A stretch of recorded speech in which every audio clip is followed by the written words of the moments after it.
activités, j'ai une activité de photographe professionnel et j'ai une autre activité d'artiste, donc que je partage autant que faire se peut à 50%. Comment j'en suis venu à travailler sur Colmar La Belle Insoumise? Il y a eu en fait un concours de circonstances. D'une part, j'ai rencontré les gens de la direction de la communication à Colmar pour tout à fait d'autres raisons. Et l'idée du livre m'est venue par cette rencontre. Et d'autre part, mon éditeur, en même temps, m'a proposé de travailler sur la ville.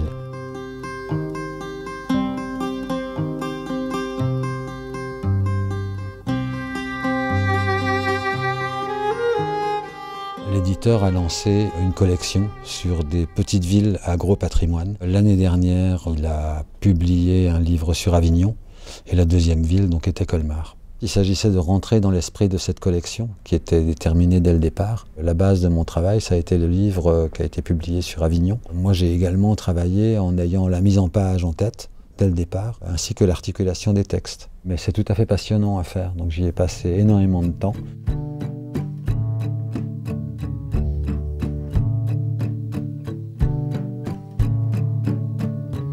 Je suis natif de Colmar, donc ça a été un challenge pour moi. D'une part, travailler sur une ville, c'est passionnant. Et d'autre part, Colmar est une ville qui est difficile dans la mesure où les millions de cartes postales qui ont été publiées à son sujet posaient question parce qu'on avait envie de faire autre chose que ce qui existe déjà. Ce qui n'est pas facile puisque beaucoup de choses ont été faites sur cette ville. Stéphane Cazot, l'écrivain, a décidé de faire parler Colmar. Donc c'est Colmar qui se raconte. En général, le photographe et l'écrivain travaillent chacun sur sa propre thématique.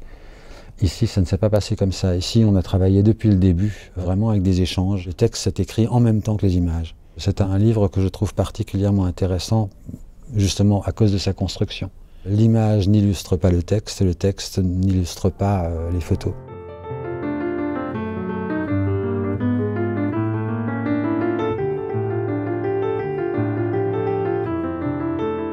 Alors les grandes thématiques, c'est bien entendu Bartholdi, c'est bien entendu les époques de guerre, mais aussi les époques de paix, bien évidemment. Parmi les incontournables de Colmar, il y a ce fabuleux musée Unterlinden, où j'ai essayé d'avoir des images aussi inédites à la fois de l'architecture, mais aussi des œuvres qui y sont contenues.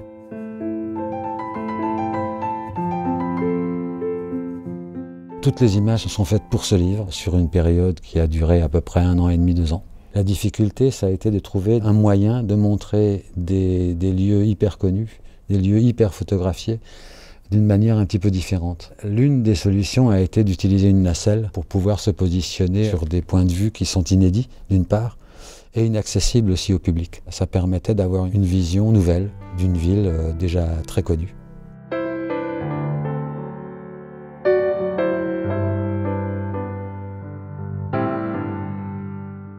Mes images préférées, ce sont toujours les images qui ont été des cadeaux du hasard. Au moment où j'allais quitter la ville, où je la traversais au pas de course parce qu'il pleuvotait, je tombe sur cette gargouille qui semble regarder la lune d'un air dépité. J'étais ravi de cette image. On retrouvera aussi quelques artistes majeurs qui travaillent dans cette ville et je pensais que c'était vraiment très important de les associer à ce livre. Et donc je me suis également intéressé à la richesse de la bibliothèque. Donc tout ceci, les Colmariens dans leur ensemble ne connaissent pas ces objets-là et c'est aussi pour leur faire partager leur propre richesse que ce livre a été fait. Il n'a pas été fait simplement pour les touristes. J'espère bien sur certaines pages surprendre les Colmariens. Évidemment pas sur tout puisqu'ils connaissent tout de même leur ville, mais au détour de certaines pages, on peut avoir des surprises.